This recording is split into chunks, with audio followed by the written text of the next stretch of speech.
সুপ্রভাত সবাইকে। সিকিম সিরিজের এপিসোড 6 নিয়ে চলে এসেছি। আজকে আমাদের বাড়ি ফেরার পালা। হোটেল থেকে চেক আউট করে আমরা গাড়িতে বসে পড়েছি। যাব হচ্ছে আমরা কোচবিহার, আর কাল দুপুরে আমাদের ট্রেন আছে বর্ধমান যাওয়ার জন্য, আর সেখান থেকেই আমরা আমাদের বাড়ি ফিরবো। আজকে ভ্লগটা একটু কষ্টের, কারণ আজকে আমরা পাহাড়কে বিদায় জানিয়ে আমাদের নিজের বাড়িতে সবাই ফিরে যাব। তাও একটা জিনিস হচ্ছে আনন্দের, যেটা হচ্ছে আজকে আমরা কোচবিহার যাব। কোচবিহারে আমার এক দাদা থাকে, সেই দাদার বাড়িতে আজকে আমরা থাকবো, সেজন্য একটু হলেও আমাদের ভালো লাগছে। আর এই দেখো, তোমরা দেখতে পাচ্ছ কি জ্যাম, পুরো রাস্তা জ্যামে ভর্তি। জানি না এই জ্যাম কখন ক্লিয়ার হবে। জ্যামটা ক্লিয়ার হতে অনেকক্ষণ সময় লেগে যায়।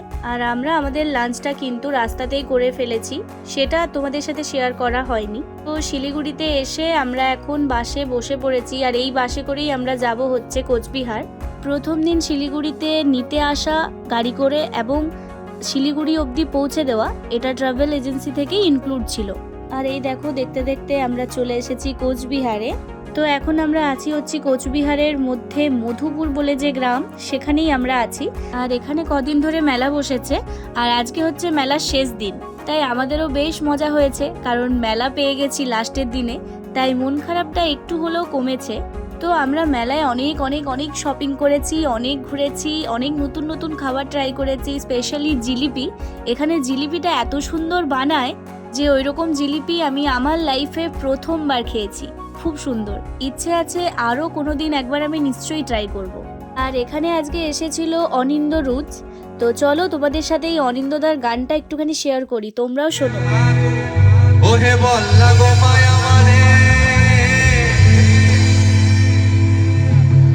আর পায়েলি বলে পুর তোলা সাজবো আমি বাহারে,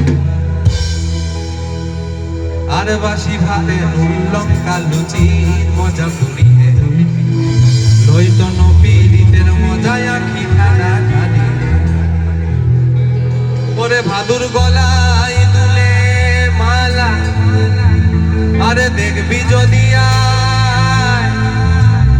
আর বিনা সুতায় গাথা মালা কি বা শোভা, মনে করি আসাম যাব, আসাম দেশে নকরি পাবো, মনে করি আসাম যাব, আসাম দেশে নকরি পাবো, বাবু বলে কাম কাম, সাহেব বলে ধরিয়ার, সর্দার বলে নিব পিঠের চাপ, এই যদুরাম পাখি দিয়া পঠাইলি আসা, এই যদুরাম পাখি দিয়া পঠাইলি আসা, এই আলকিনারে নাহর গাছে বগা বগা, আর বুবুলকে দেখিয়া ছড়ি খাঁচকে যায়, আর গাছের মধ্যে তুলসী, পাতার মধ্যে পান, আর নারীর মধ্যে রাধিকা পুরুষে ভগবান। আর এই দেখো, নিজেদের কন্ট্রোল করতে না পেরে আমরাও একটু নেচে ফেলেছি।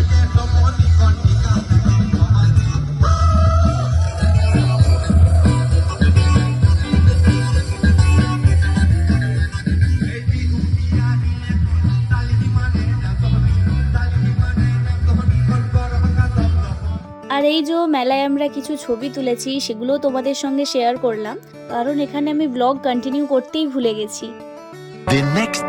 আর এই দেখো, আজকে সকাল সকাল আমরা রান্না করতে বসে পড়েছি, সবাই মিলে একসঙ্গে রান্না করব। আর আজকের মেনু হতে চলেছে হচ্ছে চিকেন, ভাত আর মাছের মাথা দিয়ে বাঁধাকপির তরকারি আর মাছ ভাজা। তো খাওয়া দাওয়া করে আমরা একটু চলে এসেছি তোরসা নদীর ধারে।